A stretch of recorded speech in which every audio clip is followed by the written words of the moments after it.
Hey everyone, welcome to lesson 9. I'm particularly excited about this lesson because one, collective action problems are particularly difficult problems in philosophy, and it's one that I have been interested in for quite a while, and that interest has taken me kind of far and wide looking for answers. So I'm not going to go into a whole lot of depth into collective action problems. That's the purpose of the other videos that I've attached for this lesson. But let's rehash them briefly to begin, right? So what is a collective action problem?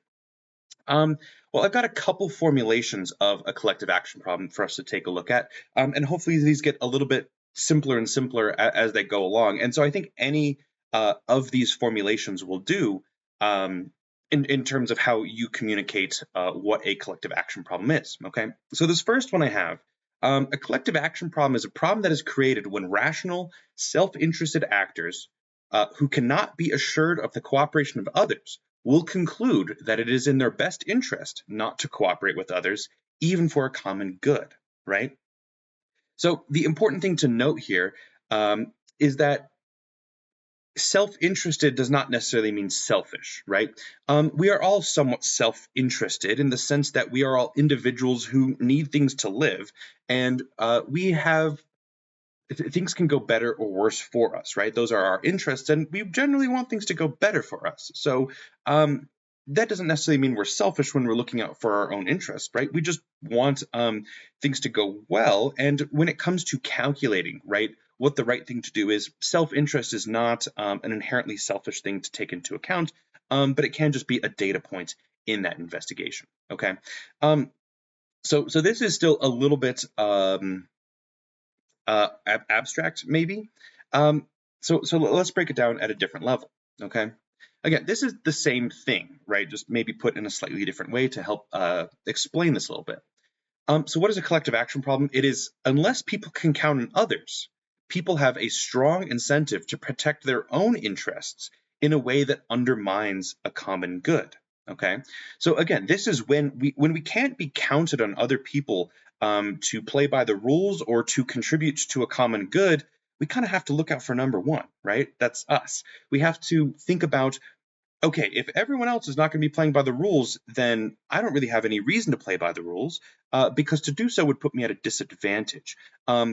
So I should be looking out to how do I improve my best chances of survival in this situation?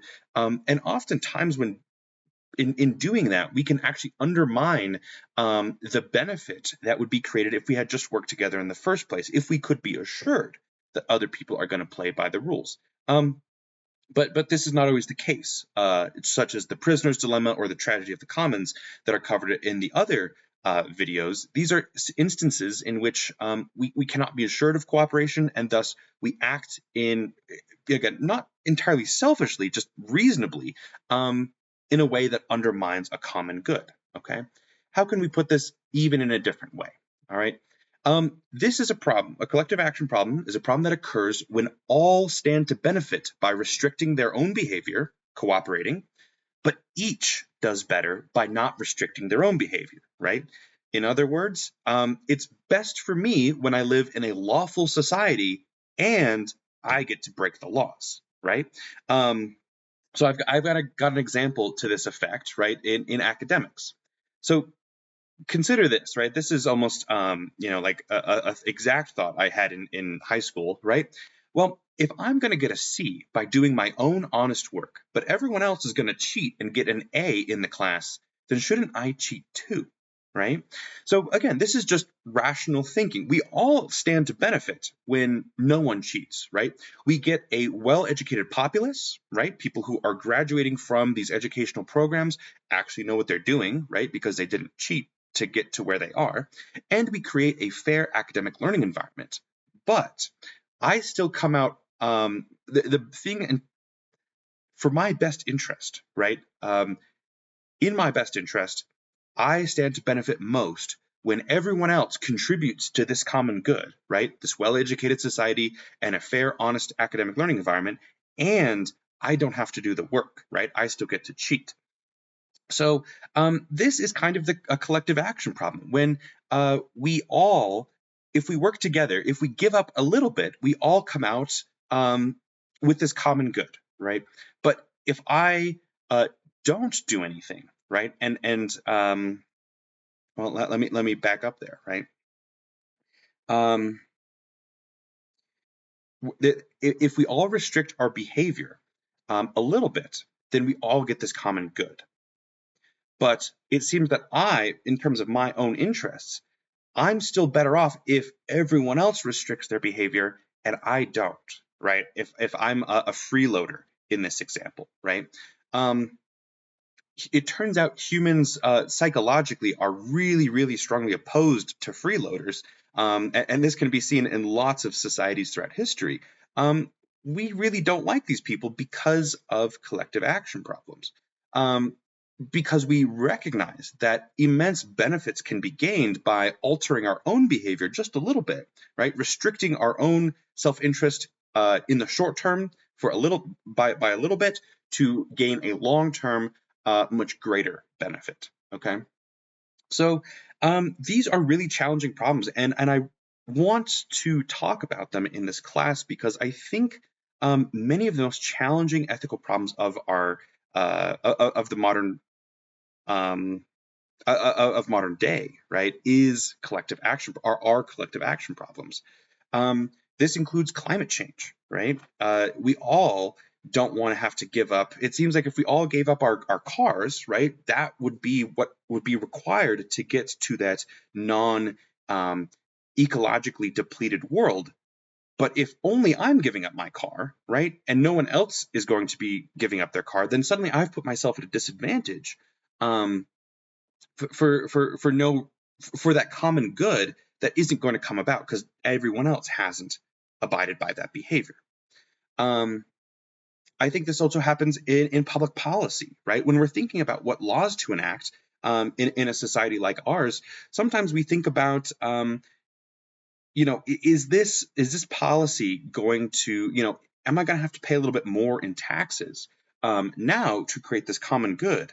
But if I can't rely on others to also contribute to that common good, then I'm going to vote for policies that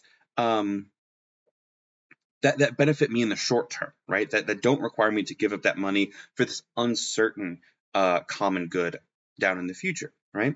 And I think this applies to a lot of other systemic issues, even things like what we've already taken a look at with Singer, right? Why should I be the one to sacrifice my preferences in terms of eating meat or perhaps even nutritional preferences? Or, it's sometimes hard to shop for vegan food, right? Why should I have to put myself through all of that effort when for a better future, right? This common good of, again, a more ecologically sustainable and morally sustainable future in terms of how we deal with animals, if no one else is going to. It seems if I restrict my behavior, I've put myself at a disadvantage and have not actually helped bring about that outcome that I was hoping to achieve if everyone else could be relied upon to restrict their own behavior a little bit, right?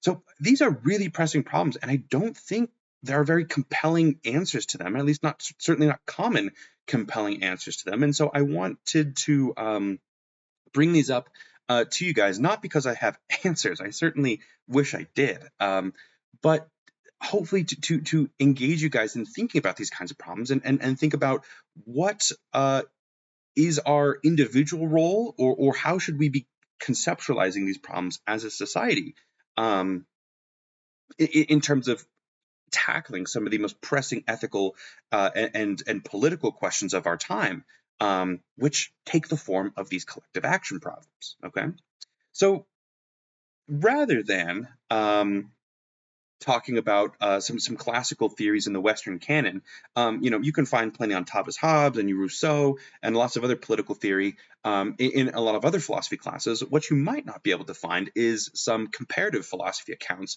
from other places in the world. My education was fortunate enough to include quite a bit of comparative philosophy, and so I want to share that with you just because I think it's more interesting, and because some of these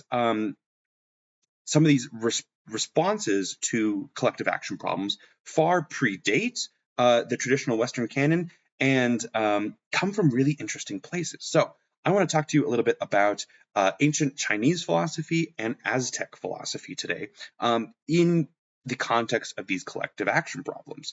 So I'll be covering quite a bit of content here somewhat quickly, but I think it's pretty interesting. And I won't be testing you on this, in too much detail. So let's see what the ancient canon of philosophy can teach us about that. Okay. So Han Fei, or Han Feizi, was a Chinese legalist philosopher. So he comes from a long tradition of political and moral theorists in ancient China. And he was responding to really a collective action problem. How ought we govern people? How about we bring society together to solve collective action problems? And different than many of his predecessors, Han Feizi proposed that we should speak to the real motivations of people, right? Their self-interested motivations, and to do this was actually pretty simple, right? He writes, the way an enlightened ruler controls his ministers, and the ministers subsequently control the people, is through the use of two handles and nothing more. These two handles are punishment and favor, carrot and stick, right? So basically the idea here is that the interests of all the different people, ministers, corporations, they all diverge, right? We all want different things, and we're all looking out for ourselves, right? So how do we get these people to work together? Well, we changed the rules of the game such that it is in everyone's best interest to be aligned towards a single direction, okay? And how do we do that? Well, we incentivize people. We incentivize them. Hey, if we're not all going this direction, you'll be rewarded if you go in this direction, and you'll be punished if you don't. Okay. Now, in the time that Han Feizi was writing in ancient China, the punishments were significant. The 5 punishments in ancient China, it started with the tattooing of the face. Then it moved to having your nose cut off. Then it was amputation of the foot. It also involved castration or death. Those are the 5 punishments, right? So these are intense punishments. And what they're meant to do is to incentivize people in the proper way. So they take a look at, hey, what's in my best interest? Well, it's certainly not getting my nose cut off. So I'm going to just do this law, even if it's in my short term. In the short term, it's not in my best interest. Well, in the long term, it's better for me to still have my nose than to, try to get around this particular law. So Han Fei's system is remarkably complex and remarkably internally cohesive. In the time that he was writing, it is pretty unprecedented. And so the idea here is we probably don't want to create the ancient Chinese legalist utopia. It might be a dystopia for the rest of us, but it is worth considering, right? This kind of solution to a collective action problem when we're all committed to our own individual self-interest, okay? And let me expound upon that a little bit. One of my mentors at Colorado State University, Professor Harris, he was a Han Fei scholar, and he thought, these rules of reward and punishment, well, these might apply really well to corporations, right? So he writes in his paper, right, Han Fei and ethics in the corporate realm. He's talking about, well, we have all these corporations, and the goal of a corporation is self-interested. It is to create profit, right? It is to maximize its own returns. So how do we get them to play by the rules, right? So he has this example, right? If a corporation can save $10 million by violating pollution regulation, well, then the punishment for violating these regulations must cost the corporation significantly more than $10 million. Now, why is this, right? Well, this is, again, about aligning interests. If we want corporations to not pollute the environment, right, they will only pollute the environment insofar as it is in their interest to do so, right? If, on the other hand, they're going to be heavily penalized for that, right? If the cost of flouting the regulations is significantly more than just doing the right thing to begin with, then they're not going to do it, right? So the idea here is that the right thing to do is now also the most profitable thing to do. And insofar as these are corporations guided by profit, we've changed the rules of the game such that the interests of the corporation are also aligned now with the interests of the community not living in a polluted environment. Okay, so I think this, I mean, Han Feit's system is, unabashedly a form of coercion, right? Pain and, not pain and pleasure, but reward and punishment. And we're trying to get them to do something. It really matters what that end goal is. But in terms of the mechanism of how we get them to do that, how we get individuals, corporations, all these different entities that exist in our society to do what we think the right thing is, well, we could take a page out of Han Fei's book here, and we could say, well, we changed the rules of the game. We changed the incentives such that it's in everyone's best interest to work together, right? So we get out of the collective action problem by changing the interests involved, okay? So I thought that was, that's a super brief look into Han Fei and the entire canon of ancient Chinese philosophy from Confucius or Kongzi to Shunzi, Mengzi, Mozi, Han Feizi, and Lao Tzu, right? The Tao Te Ching. I mean, there's tremendous resources in here that you might not encounter in your traditional philosophy class, but hopefully I've given you the briefest of look into that kind of philosophical tradition, which again is far older and in my opinion, far more articulate than some of the Western canon. All right, so let's continue here. The next thing I wanted to introduce you guys to is Aztec philosophy.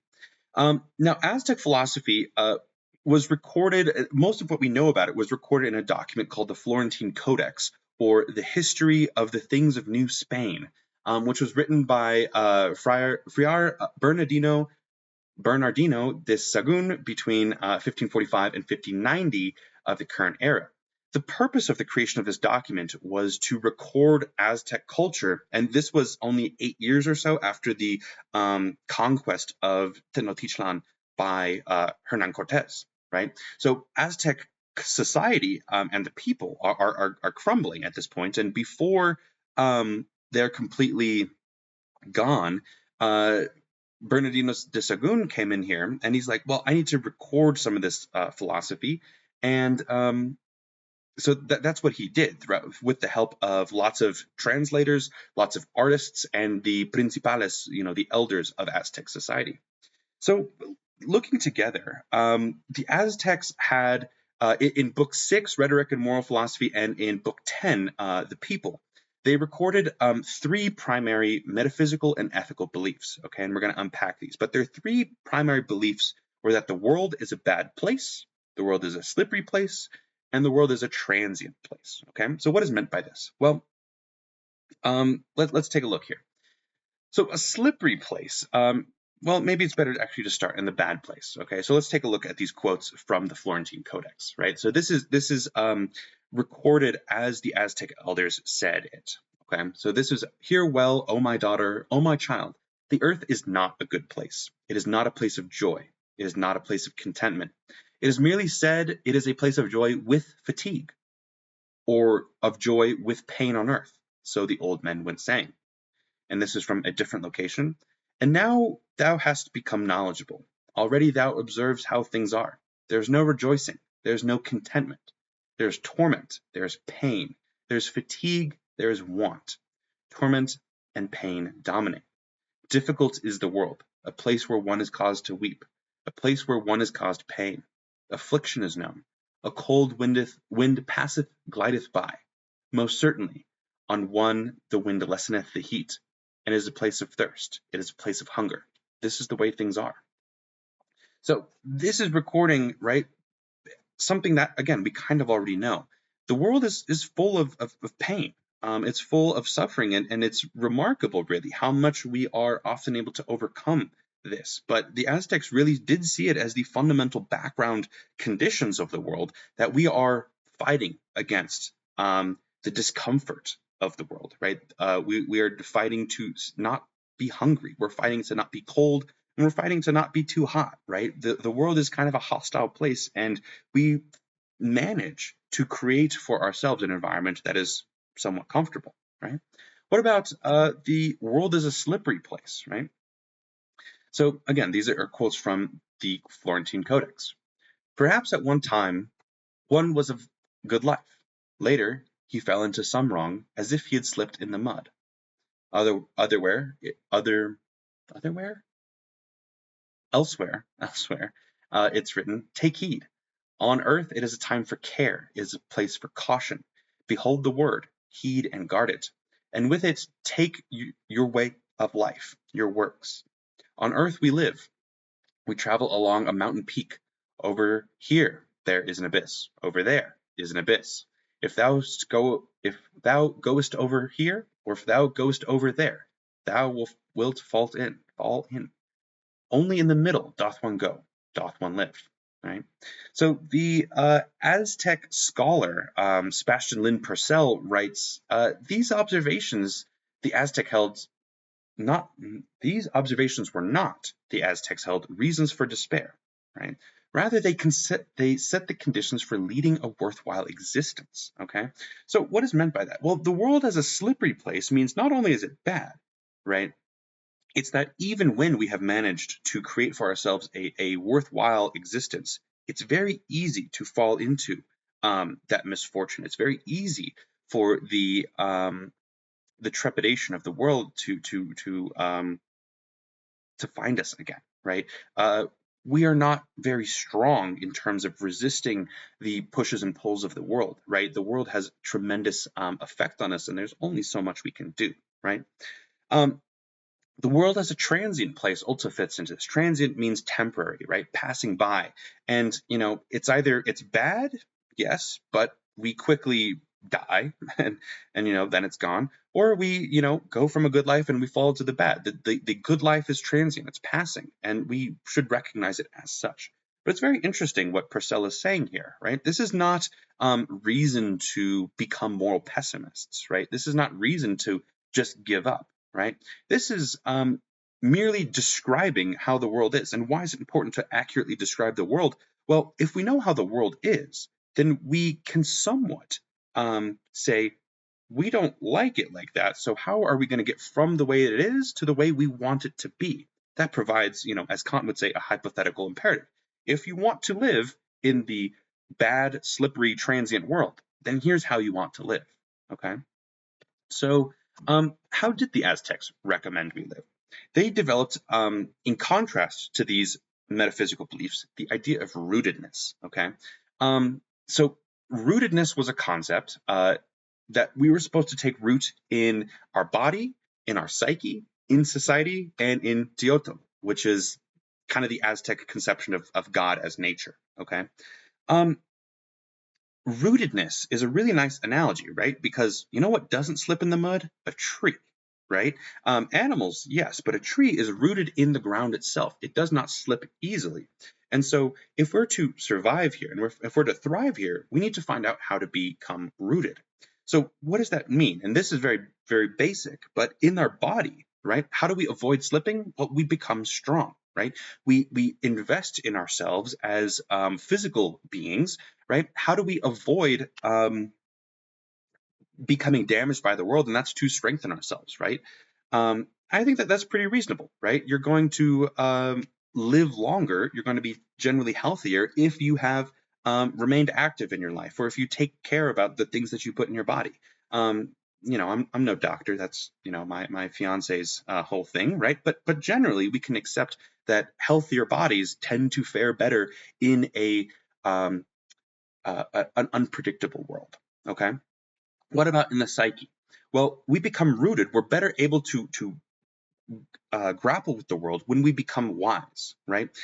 If we are uncautious, if we are, uncareful about the way we live our lives, it's much easier to fall into the badness of the world, right? If we're careful, though, if we're deliberate, principled, this is kind of becoming wise, and this is another defense against the way the world is, right? The bad, transient, slippery place that it is. Okay. I'm going to come back to society, but what about in Teotl, right? Understanding one's place in the universe is maybe how we could understand this. And how does this provide Rootedness. Well, if we come to understand that we are beings living in a bad, transient, slippery place, well then, if you remember the very first, one of the first heuristics that I shared with you, right? Expectation is the gateway to disappointment. If we become far more expecting of things to go wrong or things maybe to not go so great, we become far less disappointed when things do go wrong. We kind of say, yeah, that's kind of what I expected. We prepare for the worst, or we hope for the best, but prepare for the worst. And in that instance, right, if we understand what kind of environment we're going into, right, we don't want to delude ourselves about that. We'll be far more prepared to actually cope with it. Okay. Society. Now, this is very interesting because I think this is now when we're going to come full circle back to the collective action problems. What does it mean to become rooted in society? Well, this was the Aztecs thought that you could become rooted in a number of ways. Two ways primarily, and this is by fulfilling your social role and by participating in social rights. Okay, so I think even more fundamentally, we can talk about the power of an individual versus the power of a society. Okay, even the most dedicated, strong, wise individual who understands their place in society is completely powerless compared to a society oriented towards a single goal. Right? The individual is never going to be able to match the kind of output, economic, physical, intellectual, whatever, of a group of people compared to one, right? The strength of a people lies in the community of people. And so it is a kind of strength to resist the slipperiness of the world. If our goal is to not slip, then we are stronger in that goal if we work with a community to do it, okay? And more specifically, the Aztecs would like us to think about social roles, okay, and social rights. So social rights, these are, they almost feel like somewhat antiquated concepts, right? We still have some social rights. Marriage is particularly on my mind, but we also have death rituals. We also have coming of age rituals. And these kinds of rights were not just, about one's personal development, but it was about increasing the bonds between society, right? They were about creating about becoming rooted in one society, actually. Furthermore, Aztecs were a highly collectivist culture, right? Where they saw good and bad in terms of how it contributed to rootedness. Okay, so there's a particularly interesting selection. I believe this is in Book 10, The People, where it describes a huge amount of roles that people can play, right? People can even play multiple roles, right? We can be a father as well as a gold worker, right? We could be a mother as well as a warrior, right? So these are multiple roles. But in Book 10, there's this huge list of what a good social, insert social role here is supposed to do. And what's so interesting, right? I've got the gold worker in mind here. The good gold worker, they're highly technically proficient. They create high quality product with the gold, right? But what's interesting is that a bad gold worker is described not just as poor technical skill, but they're described as a thief. Okay, now why is this interesting? Well, it's because presumably, right, one could be a good gold worker and a thief in maybe the way that we think about it, right? They could be highly skilled, but still be immoral. Okay, maybe think of Walter White here, if you've ever seen Breaking Bad, right? A certainly technically proficient, chemist, but not contributing to the welfare of his society. Okay, the Aztecs thought about. They wouldn't even say that he's a good chemist, right? Part of what it means to be good at your social role, at your technical profession, was how you contributed to society, right?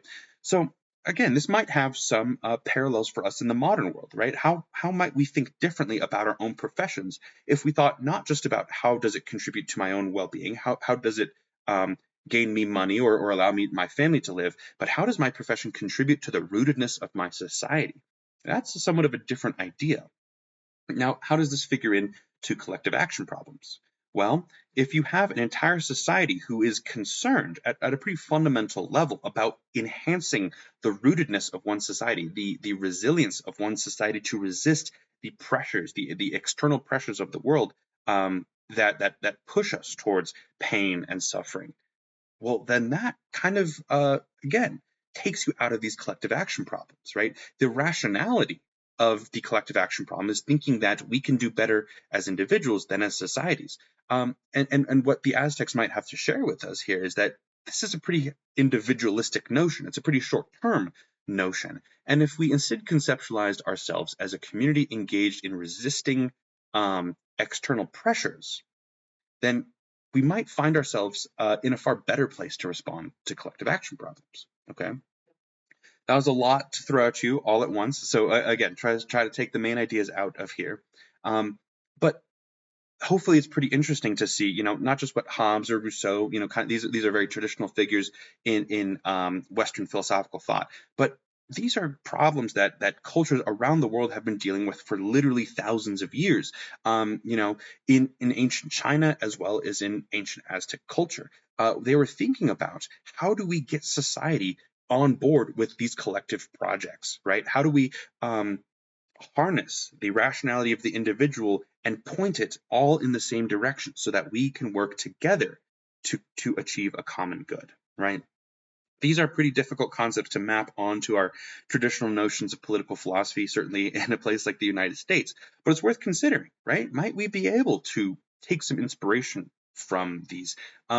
How, if we looked at Eric Harris's work, or if we looked at, what kind of social rights are important in increasing our community's rootedness? What kind of role should I be playing as, not just a breadwinner for my family, but as a member of a society, right? These are, I think, important perspective shifts informed by ancient philosophy that might help us deal with collective action problems, all right?